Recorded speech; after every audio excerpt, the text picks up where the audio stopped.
going on, everyone? My name is Martin Collins Jr. and welcome to the channel. In this video, we are going to be discussing the MacBook Pro M5. So I've only had the MacBook Pro for about a week now, so I'm pretty much just going to give you guys my first impressions, just straight out the box, being able to open everything up and just see how everything is different from this computer pertaining to me using a PC. And by using a PC, I was still able to get the job done. I really had no issues pertaining to a PC, at least in the beginning stages of my creative journey. But as I started to kind of build and understand, business and understand, processes when it comes to my workflow, my time management, etc., I needed something that was consistent, fast, and something that can get me going to where once I'm done with these projects, I can just move on to the next.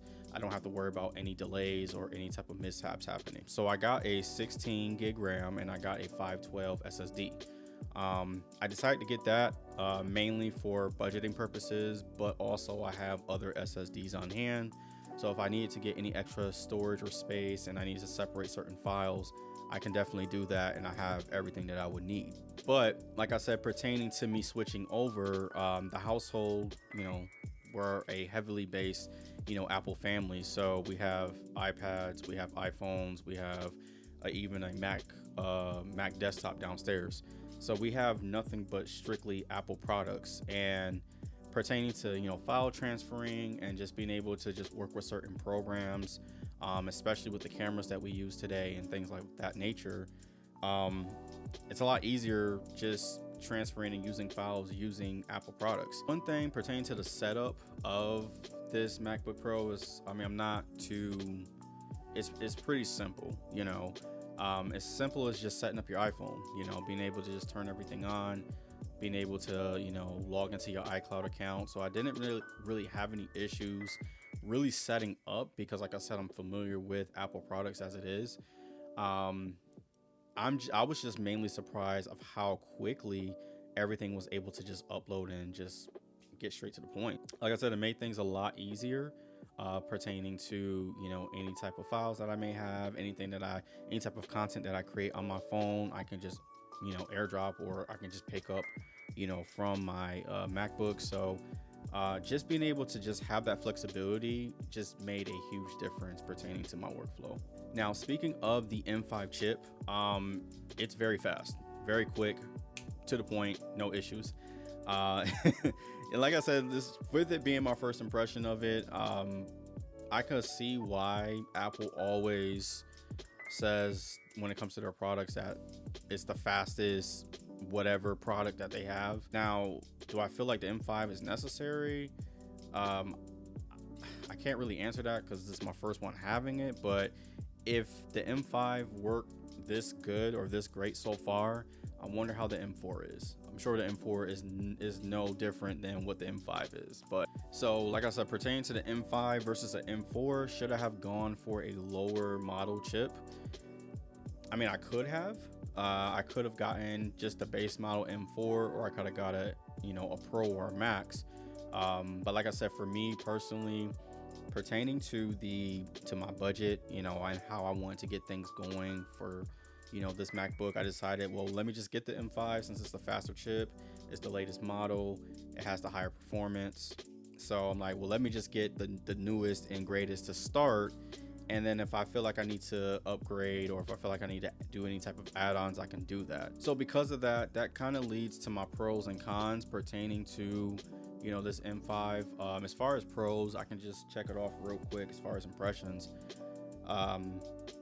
Faster chip. So I definitely, like I said, I truly enjoyed that portion of it.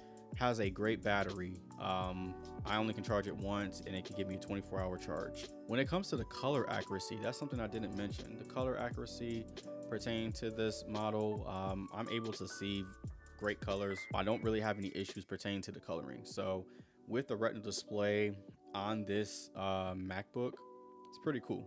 And also too, it has great performance pertaining to, cooling down, not overheating.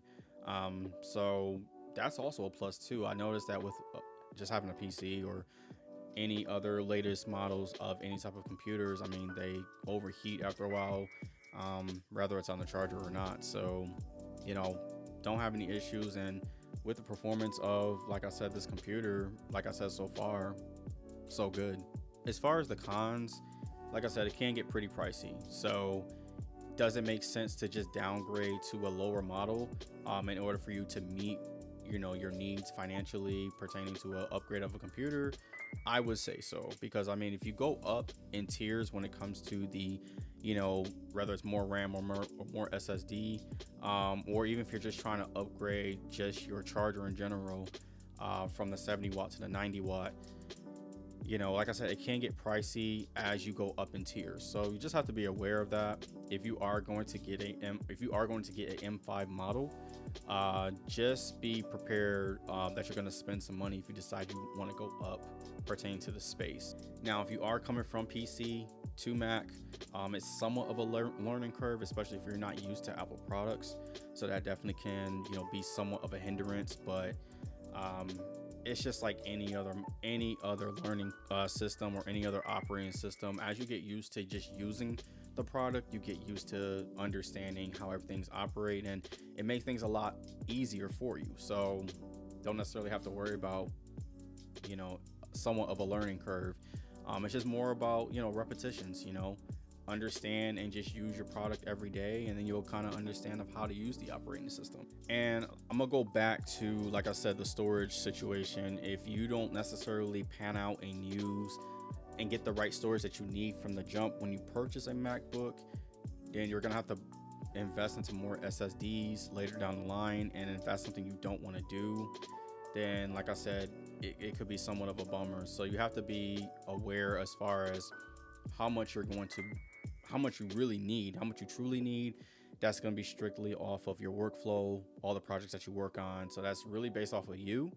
But like I said, it can get pricey as you decide to go up in tiers. So just be aware of your storage, of your RAM, pretty much of what you need. So to wrap things up pertaining to, you know, the M5, I would say it's a win for me.